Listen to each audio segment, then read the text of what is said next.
pretty interesting article from, Front Office Sports, right? And the article had the following headline. It says, Disney channels, including ESPN, yanked from DirectTV during US Open. And I was like, whoa, what? This is crazy.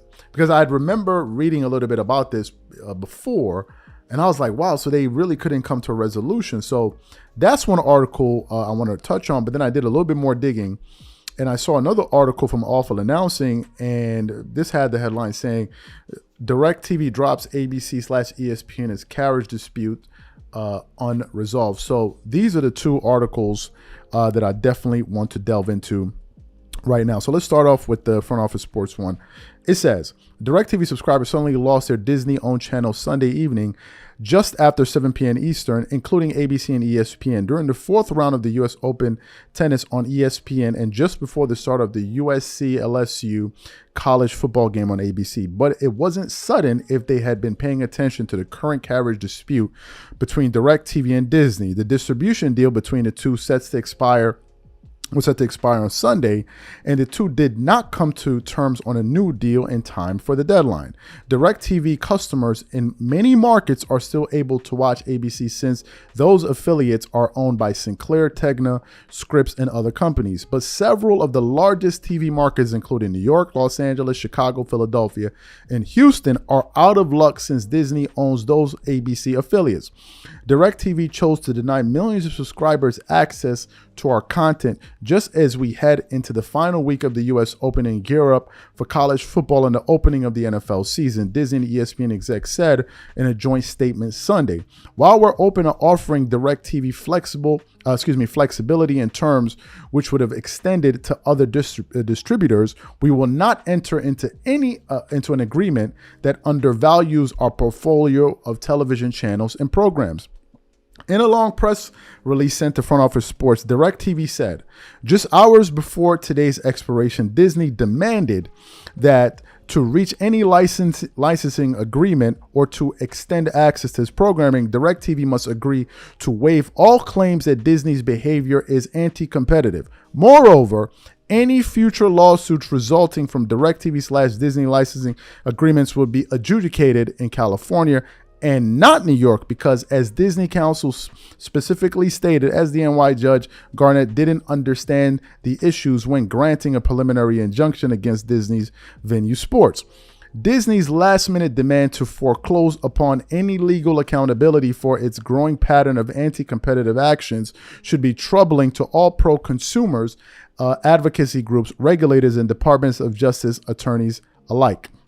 A quote within the statement from DirectTV's chief programming officer, Thun, is even more severely worded. The Walt Disney Co. is once again refusing any accountability to consumers, distribution partners, and now the American judicial system.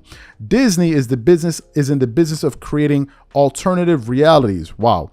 But this is the real world where we believe you earn your way and must answer for your own actions. They want to continue to chase maximum profits and dominate control at the expense of consumers, making it hard for them to select the shows and sports they want at a reasonable price. The U.S. Open, in a statement, said it is disappointed that fans and viewers around the country will not have the opportunity to watch the greatest athletes in our sport take part in the 2024 U.S. Open due to an unresolved negotiation between DirectTV and Disney, resulting in the loss of access to ESPN.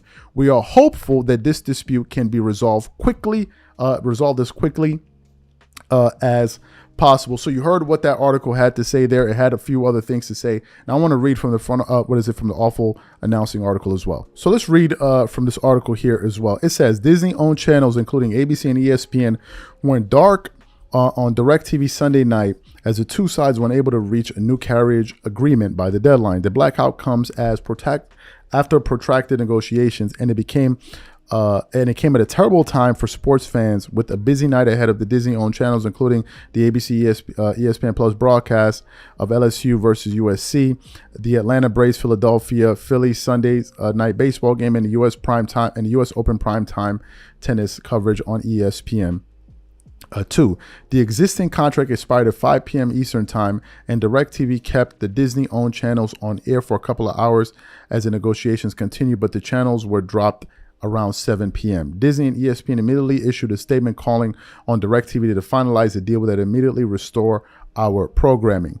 And then it goes on to say, I just want to read one of the quotes. It says, "We urge DirectTV to do what's in the best interest of their consumers and finalize a deal that would immediately restore our programming." And then ESPN put out a statement here as well. So that's interesting. Now, I did a little bit of digging to understand how many people actually subscribe to DirectTV, how many people use DirectTV in the United States.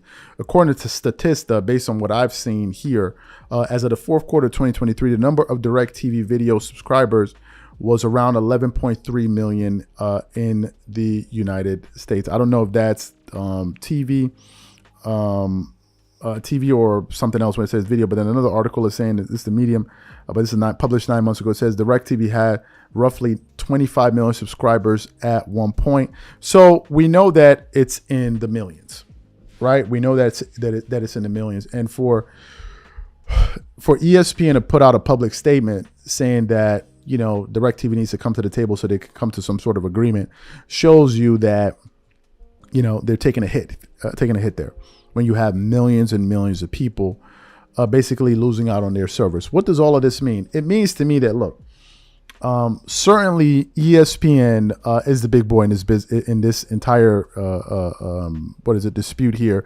Based on some of the language from the executives from DirectTV, it seems as if ESPN is kind of just pretty much doing what they want. They want no accountability whatsoever. They said that they're maximizing profits over their viewers and the viewing experience and the customers. I don't know exactly what that means because I don't have enough information on the contracts and the splits and all that. I don't know anything about that. What I do know, however, is that ESPN just lost millions and millions of people in terms of them viewing their product. Now, how does that affect the advertising? I guess we have to see. I'm assuming they lost money there as well, right? Because if you lose out on 11 million viewers, you're losing out on ads as well. So there must be some financial hit apart from the fact that a lot of people are losing their service, which is also a bad look publicly. But you know what, man? The way the sports world is evolving, who knows what's going to happen next?